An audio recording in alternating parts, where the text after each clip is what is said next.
Entrepreneurship, sales advice. Chase the second order harder than you chased the first. Today I'm joined with Karl Hudson, the co-founder of Surgery, and obviously doing a lot of different ventures as well. A UK entrepreneur that's taken a lot of businesses to the next level. And there's a lot of people in the marketing industry that are obsessed by looking for new business. But can you explain why it's more important, in your opinion, to try to get that customer that's placed an order with you to place that second order? The problem is when chasing the first order, especially if it's like a lower ticket item, you haven't then got the money to invest in getting the second order. So it's very, very important that you know, if you can get them to repeat the order situation, so that, you know, might order a second time, a third time, a fourth time, that is when they actually become a customer. The initial instance is them just testing you out. They're just trialing the water, so to speak. And if you can't get them to convert the second time, then there has to be some type of problem here. And also that additionally, it's like your profitability and lifetime value of the customer and the business as a whole obviously increases if those customers keep coming back. You actually get to work out a lifetime value. Yeah, for sure. Yeah. So like majority of entrepreneurs, they're obsessed with, like I said, with the first order. There's a classic saying where, and it took me a while to understand this because I used to think like customer and client are synonyms of each other. And then I remember one time I was listening to Daniel Priestley and he was saying, if someone's ordered from you once or twice, they're a customer. If they've ordered from you 3 times, they're a client. If they've ordered from you 7 times, they're a loyal client. And what your job is as an entrepreneur is try your best to get them from a customer to a loyal client. Right.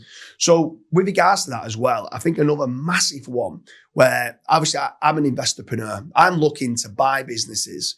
And one of the best business models that I can buy is businesses that have got monthly recurring revenue. Trying to build up that MRR.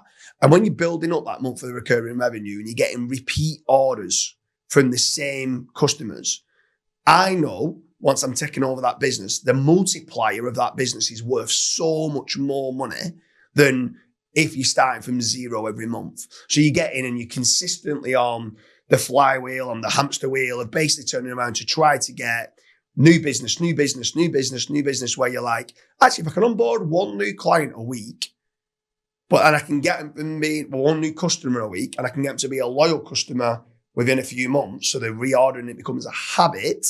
At that point, one a week that you're turning into a loyal client is better, in my opinion, than 2 new a day that are just one-offs. Because then first orders are like the onboarding, like it's just hard work and keep onboarding new customers, where you can change them to being actual loyal clients. What's your thoughts on the MRR? Like, what's your thoughts on, another thing is, you do a lot now with paid ads, right? So I'm presuming the LTV is massive. Like we own like Surgery, and sometimes we're looking through the numbers and we're saying we're willing to spend $100 for a new customer. But then if the lifetime value is only $80, then we can't run ads. So ads, we need to stop. But if we increased the LTV and we got it to $500 LTV and it costs us $100 to acquire a new customer, at that point you're saying, well, we can spend $100 to get $500. Can you explain that a little bit further? Why LTV with paid ads is probably the most important aspect of knowing what you can spend? Yeah, so like the hard part is when it's just so I've got an actual example of it. Well, I've got a few examples, but I'll pick one. So hypnotherapy. I had a great hypnotherapist in Newcastle. They were winning work from paid ads.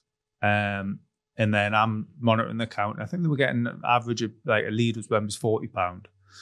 But then when I speak to them, they'll go, oh yeah, it's not so good because obviously I fixed them in one session. I'm like, over there, you fix them. So you only have one session with these customers, essentially, not a client. I'm like, no. I was like, we need to look at your business model here. If you just fix them in one session, you're not going to make money. You're working for time, essentially. What you should be doing is you should be having an introduction session to work out what the problems are, get to know each other, do a fix session where you're going to do the fix, and then you should do a follow-up session, which is to make sure that fix is in place and if there's any other issues. That way you're getting the repeat of the 3, And then that £80 an hour session is all of a sudden it's made it to £240. And that lead has cost the £40. And that's like a pure example of where it then becomes a scalable business model, because otherwise, like you just said, you're going to spend the money and you're just going to churn it out the other side.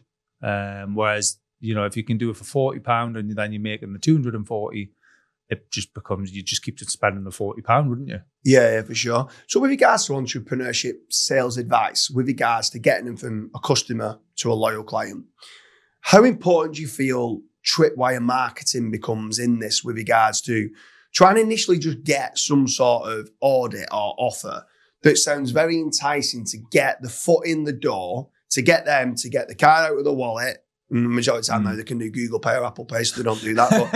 But card out don't own a wallet anymore. It's digital. Card out the wallet, putting the details in, paying it that first time, to then being able to then improve upon lifetime value, upsells, downsells, cross-sells. How important, because there's so many people that seem to go in for the kill. Right from the very word go and go for a £5,000 offer, like offering that they go, I don't even know, like, surely you've got to take the girl out on a date before you then try to take her back to the bedroom. Yeah. Like, within business, you've got to be trying to do that as well. You've got to try to offer them something to say, okay, I'll go out for a drink with you, see what you like. And then from there, then we'll decide whether we're going to have a second date and a third date and a fourth date.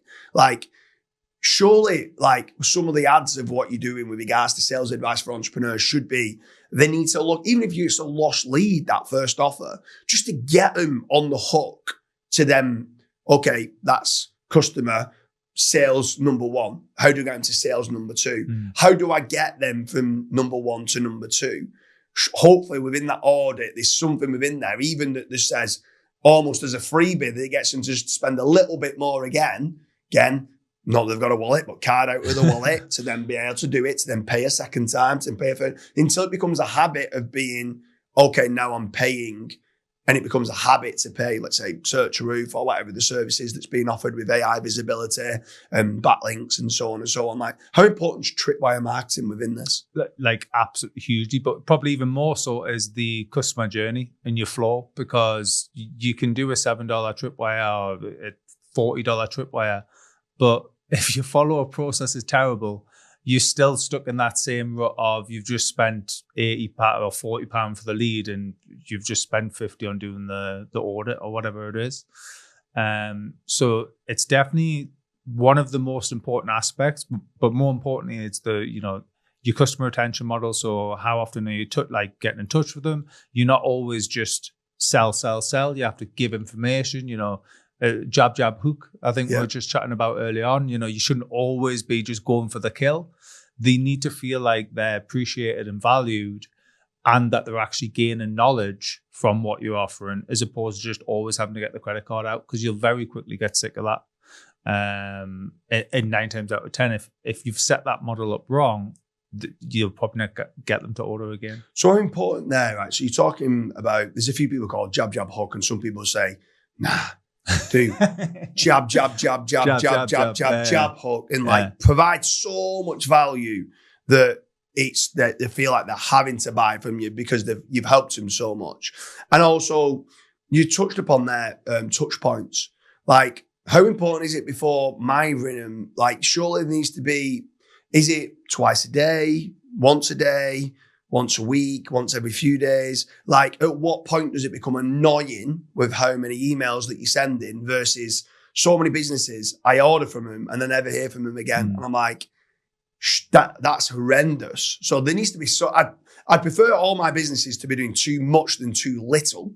But how much would you say, is it like Julian Golder hits me twice a day, every day, but I love him. Because there's always packed with information. Do you know what I mean? Where I suppose, I'm probably answering this myself, it almost is depending on the niche. But what would you say to someone with regards to the touch points? How important is it to try to, someone's not ordered from you for 2 months. So let's say they have gone to stage number 4, to get them to stage number 5 and they've not done something for a couple of months. Surely there needs to be some sort of touch points. There has to be every so often a hook or some sort of offer to an existing client to get them back into getting into the habit of getting the card out to pay. You'd probably almost come up with like a fallback cycle where, maybe they haven't ordered in 2 months and you've got like some type of product on the back burner that is just another sort of a little bit more cost than your typical low-end tripwire, but it's just another low-cost item to get them back on the hook. It could be some type of new product that you want to launch into. So I know we've been mentioning a lot about with AI and AI visibility tools and things like this. So, it could be something like that, some type of AI visibility audit, or it could be, if you're in another niche, it could just be anything that is of a low, high quality information, but low value on a cost. And then entice them in that way. Or pick up the phone. Sometimes I feel like, I don't know if I'm just a bit more old school. Sometimes a customer just likes to actually have a chat with someone. And I feel like in the online age, everyone's doing emails, but actually sometimes text, go on WhatsApp, text them. Yeah. All of a sudden, even though you're not picking up the phone and ringing them, they feel like it's a more personable sort of service. Do you know what's random about that, right? So we've always been a big advocate of not just doing email. Sometimes it can go into the spam, so sometimes we don't even know. You can get like read receipts and stuff like that. So we started to do the SMS and we started to do the WhatsApp. And one thing that absolutely blew our mind with regards to conversion within touchpoints and upsells and getting them from customers to being loyal clients was it wasn't actually picking up the phone, which is I think the best method, right? But it's not infinite scale. Was a voice note it was only like 40 seconds on a WhatsApp, which normally mine are like 30 minutes. But 40 seconds, 30 minutes, is that a quick one? 40 seconds on a WhatsApp, but you can resend that same voice note. So I just catch it up. You don't need to say the name because obviously it's generic, but they don't realize it. It sounds very bespoke to them. That then basically goes back to them to say, just want to say we've got this amazing offer on. To be honest, want you to be a beta tester. With AI nowadays, though, James, you could probably take that further and actually personalise it. Yeah, you can. Yeah. Get 11 labs running it. You know what I mean? You could definitely, especially with your AI agents that I've seen, like you wouldn't actually really tell that it's not you. Yeah, pretty good. Anyone who's watching this anyway, is there any other advice you would give with regards to entrepreneurship sales advice, specifically trying to improve existing customers to become loyal clients? I'd love to know in the description. Karl, it's been a pleasure. Cheers, mate.